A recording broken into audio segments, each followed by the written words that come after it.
Hi, welcome to our weekly mini session. Each week, we deliver a bite-sized workshop on hot topics. I'm your host today, Carolyn. Welcome, everyone. These workshops are live in our main Facebook page, as well as our certified teachers group. We also have them recorded, so you can reference all of our previous topics on the AcroDance Resource Center. Now, if you have any questions today while we're live, please feel free to put them in the comments section below, and we'll do our best to address them at the end of our presentation. Either way, be sure to let us know where you're watching from in the comments below. We love to hear from our community. Today's topic we're really excited about. It is called, What is the AcroDance Competition Adjudicator Program? Our special guest is Sandra Elliott. Sandra has been with Acrobatic Arts since the very beginning. She's an examiner, course conductor, and contributor to many acrobatic arts programs, including Module 1, the graduate program, the PIN program, the Adjudicator Certification for AcroDance, or ACA, and the Assistant Teacher Certification, which is very new, and facilitates examiner training, just to name a few.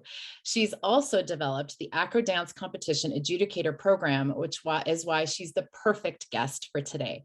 It's so awesome to have you here with us again, Sandra. Please take it away. Thank you so much, Carolyn. It's great to be here, and I'm glad we were able to get our little jitters out there. Hopefully we have a smooth sailing. We're going to see, ladies and gentlemen. So welcome to the little weekly mini on the Adjudicator Certification for AcroDance. We're going to get started right away. And we just want to go into a little bit about what is the Adjudicator Certification for AcroDance course all about. Well, this is a course that is progressive. It's an online study and a certification program designed to help dance adjudicators become better competition adjudicators for acro skills, routines, and categories by learning about technique, progressions, difficulty levels, and acro choreography. It's a great program for new and veteran adjudicators alike. So how it works, as I mentioned, is it's an online course. You can take it at any date or time of the year that is convenient for you. And once you register, you will receive an email that gives you access to the course material. And once you have access and get started on that, you have 2 months to complete this course. More time can always be requested if needed. So what does the course cover? In each of the categories of balancing, limbering, tumbling, and partnering, we will cover the terminology of the foundational skills in those categories, what technique we are looking for in these skills, some common errors that you might see in performances, along with examples of variations that we might see and how to assess their difficulty. In the adjudicating theory, we will cover different aspects of choreography and how they relate to those AcroDance skills, how they change the difficulty of those AcroDance skills, as well as how they apply and affect the difficulty of the transitions between those skills. So we're going to take a sneak peek at the online study. And there is an index for you that's going to help you navigate through this course. There are instructional videos at the beginning of each section. And in this section, we're seeing Vicki Fletcher show us the difference between a poorly executed chest stand and a well-executed chest stand. We also have videos or pictures, depending on the category, of variations and their difficulties. There are occasions where we will see a page like this, and this is a possible adjudication comment page. So here's where you're going to get some examples of how you might comment on an acro skill. So if you don't have a lot of acro experience, these are going to be little things that you can have in your back pocket as examples of how you're going to comment on them in your adjudications. And those are throughout the course. We also have some terminology clarification pages because we know that terminology can be different throughout the world. In this teaching video with Drew, we're seeing some common errors that you might see as dancers perform skills on stage. In this case, this dancer is twisting in her front walkover, and he's going to go through exactly why we want the clean technique that we are searching and hopefully our dancers are working to achieve so that they can have good technical sound skills, as well as being able to help themselves stay injury-free. We also have technical drawings that break down skills even further. to help us understand the exact mechanics at different moments or split seconds of these skills. So in the videos, you'll see different variations. As I mentioned, this is a back handspring landing on 2 feet, whereas this one is a back handspring step out. And the mechanics of those are slightly different. So common errors that we see in different skills, again, you'll see them side by side with the proper technique, just to reinforce again what we are looking for. Here's another example of a PAC, of a round off that you can explore. And with Sarah, she's going to reinforce again what that proper technique in tumbling is that we're looking for. And there's lots of reasons why we need to really promote good technique with our dancers and the dancers that we're seeing on stage. In the partnering section, we will see different aspects of partnering and how those different aspects are going to allow us to assess the difficulty in partnering. We also have videos that show examples of different partnering skills that you might see while you're adjudicating in a dance competition setting. And we rank those in their difficulties.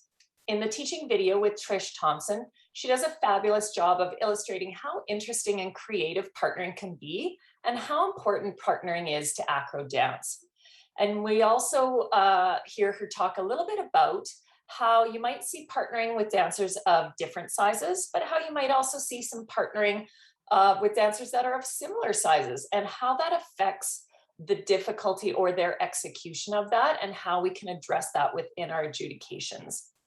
At the end of each section, there is a quiz so that you can assess your understanding as you go through the course. We also have some adjudicating theory. One was their density, and also this one is dynamics. And as we play around with these criteria, how does that affect the interest and the difficulty of the skill? So we go through and discuss that. And then as well, we have one of our final pages that I'll illustrate in a moment, but you'll get a chance to practice ranking skills as well as combinations. And that'll give you an opportunity to put your theory into practice. So you'll get a chance to rank them as well as discover why you ranked them that way. So here is one of our final pages where we are going to address, on this page, for example, how you might address acro and non-acro categories. So for example, the technique that we expect in a back tuck in an acro category is going to be different than what we would expect or want to see even in a street or a hip hop category. So then how are we going to deal with that? And how are we going to address that in our adjudications?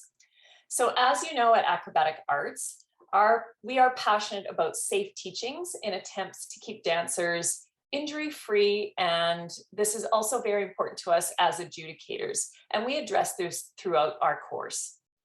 What we reward in competition will be perpetuated. So it is our responsibility as adjudicators and judges to have a good eye for safety and technique and reward and comment on that accordingly. We also have some fabulous post-course materials. So you will have access to the theory-only portion of our course that you will have a link to on your computer, and you will be able to access that whenever you want for further review of the material that's throughout this course. We have a certified-only page on our website that gives you lots of access to materials and information like how to create a great bio or a great resume. We also have reference materials that you can print off for your desk as you're adjudicating and judging. And lastly, we have a Facebook page that you can join where we can be as a community and support each other in any way that we need. So that was a quick blurb about our AcroDance adjudicator program. So if you have any questions, Carolyn will pop in with me. And if you have any in the future, don't forget to send them to us here at Acrobatic Arts with principal@acrobaticarts.com. Off to you, Carolyn. Thank you so much, Sandra. So just as we close out here, I just wanted to check and see if we had any questions. Anybody that's watching live on Facebook right now, I know we have a number of people watching live, but if you have any questions, please feel free to pop those into the comment section. If we don't get to your question live, for sure, like Sandra said, you can send that email directly to her, or you can pop it in the comment section and we'll get back to you as soon as we possibly can. I don't see any questions coming up, Ms. Sandra. So with that, thank you so much. And thank you, teachers, for joining us for this week's weekly mini. You can learn more about acrobatic arts and our programs at acrobaticarts.com. Be sure to join us next week for our session on handstands for intermediates with our special guest, Jill Ford. See you all next week.